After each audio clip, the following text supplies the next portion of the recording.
Hello, everyone, and welcome back to the Engler Journey podcast. Today, I have the pleasure of being with one of the most hardworking members of the Engler program, Hayden Jennings, and it's so nice to have you here today. It's nice to meet you. Thanks for having me. Yeah, I'm excited to learn more about your story and dive into your Engler journey. First of all, I want to start off with your background, where you're from, and how you got interested in the Engler program.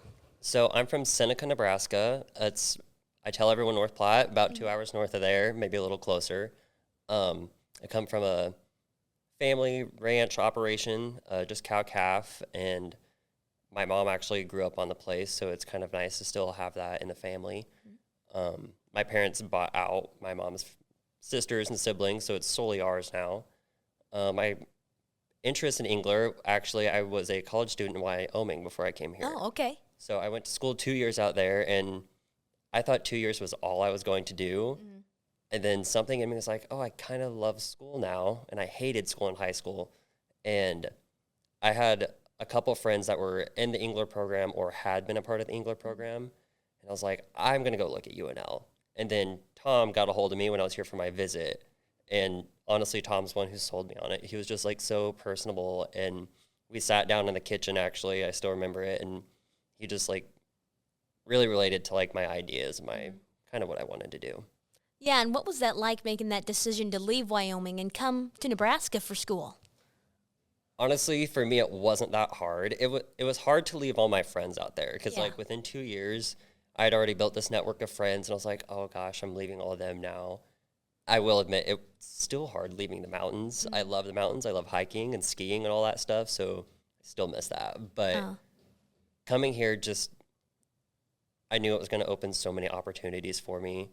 And so it was almost a no-brainer for me to come here. Your business is photography, and I know you said trucking. You co-own that with your dad. And then what was the other one, marketing? Yeah, so I'm starting, it's not quite going yet, as a marketing platform for cattle. There's not quite a bunch of platforms other than like sale barns and maybe some like video platforms out there. So I'm just trying to like have another option in the market for ranchers because ranching is a hard market to be in. It fluctuates so much, and our income is so little, honestly. So I just want to try to, one, give back to the ranchers and, like, make their fees lower than some of the other competitors can. Yeah, and how does that make you feel helping ranchers? It feels great because, like, we've been through a lot of struggles ourselves. So knowing that, like, I can maybe help another family ranch that was in the position that my family was in at one point, it's great to know that, like, they have this other option that's cheaper to them. Yeah, so you talked about the marketing there. Can we talk about the photography as well and how you got started in that? And what do you like about that? So the photography is kind of a funny thing because I'm probably the furthest from, like, a creative person you could think of. But I grew up rodeoing. My sister, same. And when I went to college in Wyoming, we had to take an elective class, I think, and I just chose photography. It was like a 2-credit class, and I was like, why not, see what it is. And I left there, bought a camera, bought this massive lens that I probably had no clue what I was doing, but I was following my sister to all of her rodeos because she was still in high school.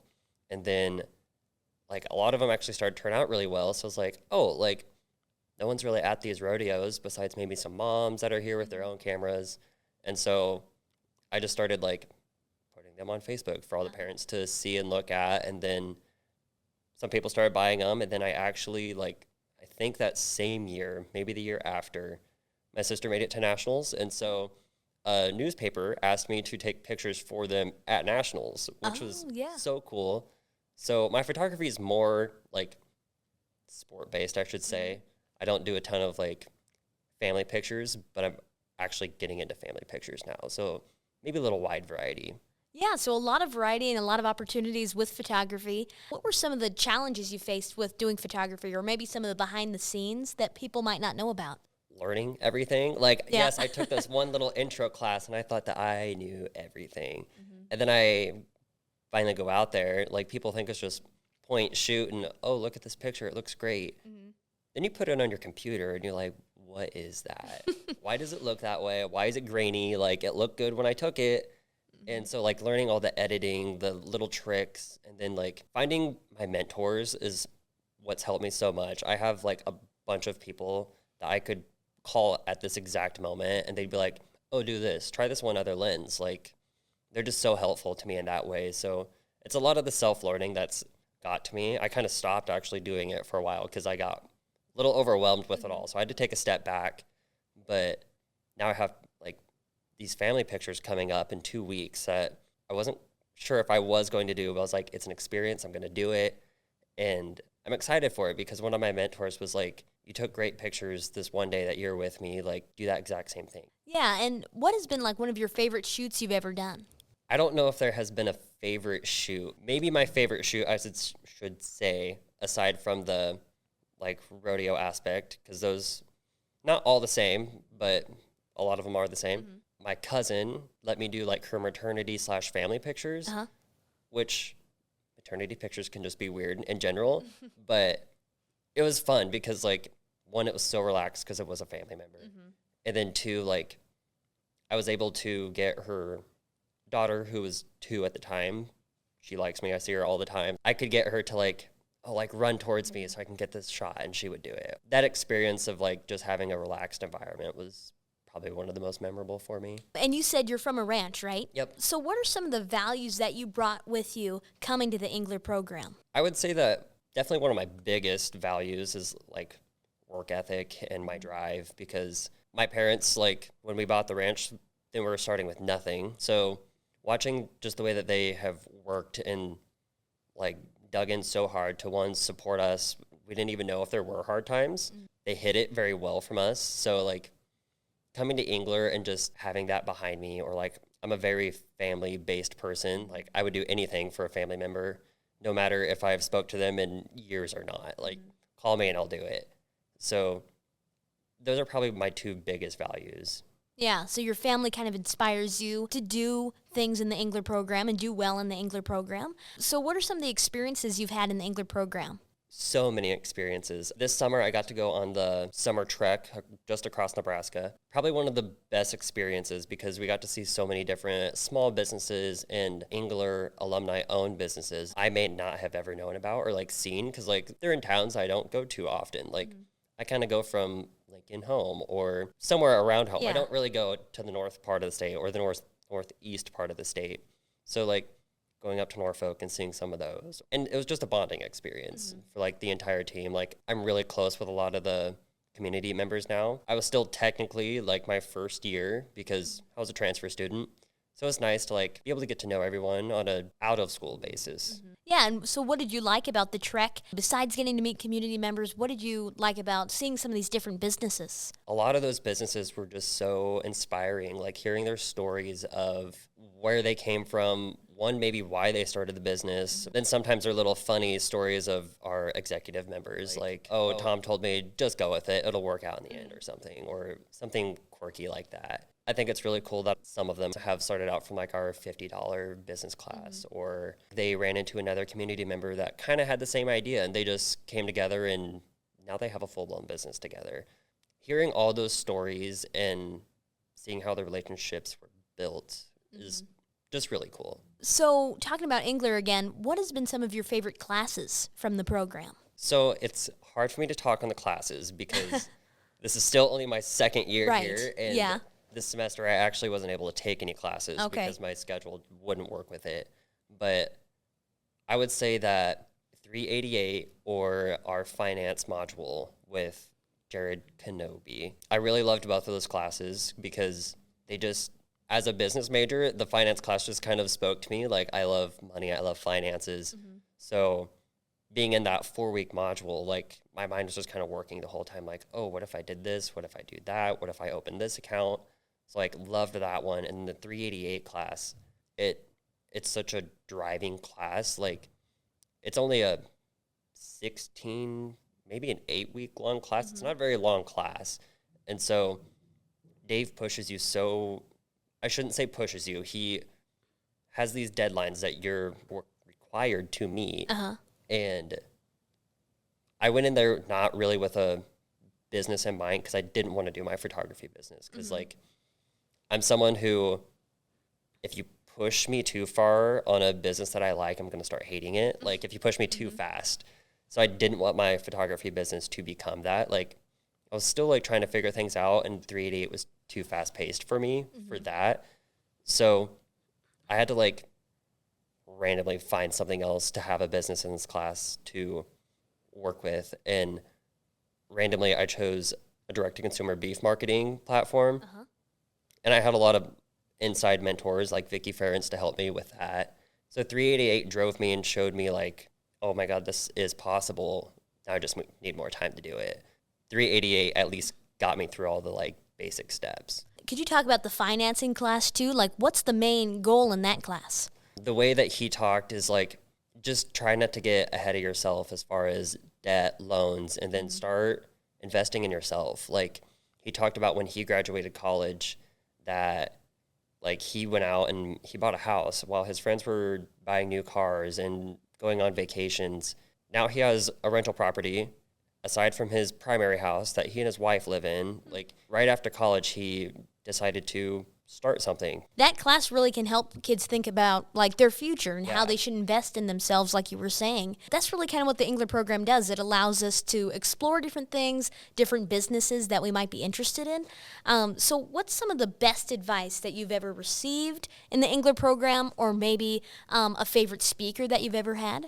Don't quote me if this was from Engler or not, or from like a podcast I heard. It was like a 5-step rule. Do 5 steps every day to your dream, and eventually you're going to achieve that dream. Think of those 5 steps as taking an axe to a tree. And every day that you take that axe 5 times to the tree's eventually going to fall over. So just 5 little steps a day, and you're going to knock down your goal. Oh, that's cool. That's great advice, especially for kids just starting a business, or maybe new kids that are trying to learn about the Engler program. What's some advice that you would give to students trying to come to the Engler program but maybe don't know a lot about it?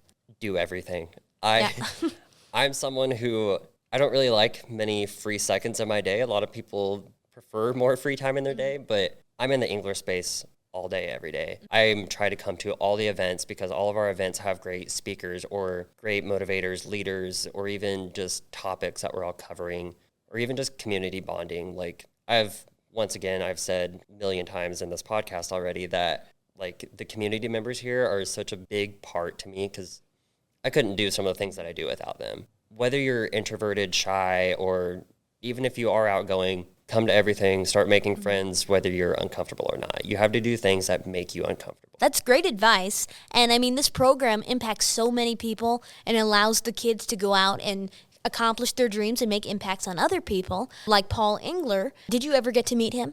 No, I didn't. Okay. He passed before I was able to meet him. Did you get to hear any advice from him on a video or anything from anybody else, like other stories? I've watched out in the kitchen, we have like a video that constantly plays of him, and I've watched that, and that's just kind of what I gather from all of his story. Like, he saw an opportunity and he took it. And that's one of the biggest things that I can take away from him and this amazing program that he's built and given to, because if you don't take the first step, if you don't jump off that cliff, you're never going to do it. You're going to sit there. If we're looking at this as if it is a cliff and you're standing on the edge, the longer you stand there, you're going to get anxious about it. You're going to get in your head about it. You're never going to actually take that step. Yeah. So just do it. Things are going to work out in the end. You're more than likely to have a parachute on your back. So something will save you. Yeah, and I know in 101, something that I thought was really cool was, who do you play for? Really meaning, like, who do you do things for? So how would you answer that question? Yeah, pretty sure when I stated in that class, but I'm pretty sure it's also changed since then. But I play for my family, and I am here for myself, but my family has done so much for me that, like, I want to build something to where I can give back to what they've given to me and the support that they've given me. And it's something I'll never be able to repay, but that's currently who I'm working for. Yeah. And in the program, who have been like some of your main mentors? Definitely all the exec members. I can't choose a specific one over them. I actually have talked to 5 of them today out of the 6, all because one wasn't here. So I talk to them all the time. And then Vicky Ferentz is one of my biggest mentors. I can call her at any point, text her, I love you, Vicky, but we know you don't text back very fast. But you always at least respond to me and always have great advice. So it's hard to pick one specific mentor out of the program.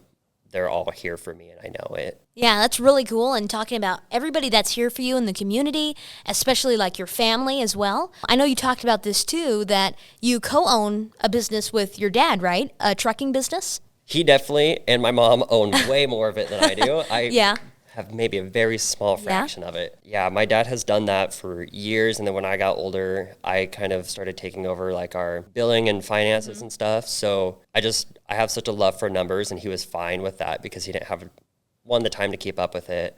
My mom owns her own business. Then we have the ranch. So they're busy.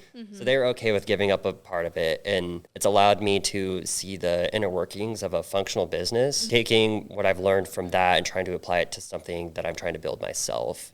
And like even just the connections that I've taken from what my dad has built and I've kind of worked my way into, I'm able to call our accountant and be like, hey, should I do this or not? Or call our banker.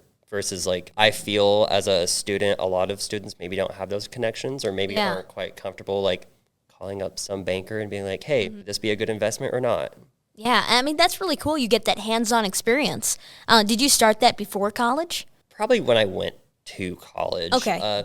I did help in the office every now and then, like in high school and stuff. I wasn't real hands-on in high school. I was a part of so many things in high school, so it was hard to keep up with it. I'm sure it was hard for my parents to keep up with it, but I pitched in when I could, and I guess still kind of the way it is now, but I have more of a role to play because now if things don't get billed, we don't get paid. Yeah, so you got to keep the books in order, right? Yeah. So also in the Engler program, I wanted to know, what's your favorite pillar and why does it relate to your college experience? So what's funny is I knew you were going to ask that, so I've like given it so much thought. I'm going to have to choose two because they just resonate with me so well. Definitely grit, because one, watching my family work so hard, it's kind of like driven me to work so hard. And if you don't have the grit to get through something, to get through the hard times, you're going to give up. And if you can't just try to look at that very little small light at the end of the tunnel, it's the darkness is going to consume you. So you just have to keep working and trying, and don't let anything get in your way. There's always a way around a problem. And then my second one is definitely passion. You have to have passion in a business for it to be beneficial, to be fun, and to be something that you want to do. Because if you don't have all three of those things, you're not going to do it. I had a blog for a little bit because I love writing, but then I was like, oh, I'm going to do this blog. It was talking about agriculture, and I love doing it. And then I got busy, and then I started getting asked, well, when's this going to happen? When's the next one going to come out? And it overwhelmed me. So then it kind of ruined my passion for it. I know that's also contradicting to what I just said about grit, but I was in high school, so I didn't understand all this at the time, but I hated it. So I lost the passion for it. But now what I'm currently doing, I have so much love for my photography business, for the marketing platform that I'm working on, that if I didn't have the passion for it, I would give up on it. Yeah, so it really, I mean, even though you didn't do the blogging and didn't continue with that, you may bring it back again, but you've also been able to discover these other passions that you have, photography and marketing. Yeah. You have so many different experiences in the Engler program, and 20 years from now, I want to know, what will you be most grateful for being in the program? 20 years is a long time to think. I can't even think what next month is going to be. I think 20 years from now, I'll just be so grateful that I was able to be a part of such a thriving, inspiring community, and knowing that still in 20 years, I'll be able to come back here and talk with current members or meet up with alumni or talk to our exec members. And I just know that I'll always have a family in Engler. Yeah, really cool talking about that community aspect and those things that you'll take with you throughout your life. I loved hearing more about your story, and it was so inspiring. And thank you for being here today. Yeah, thanks for having me on.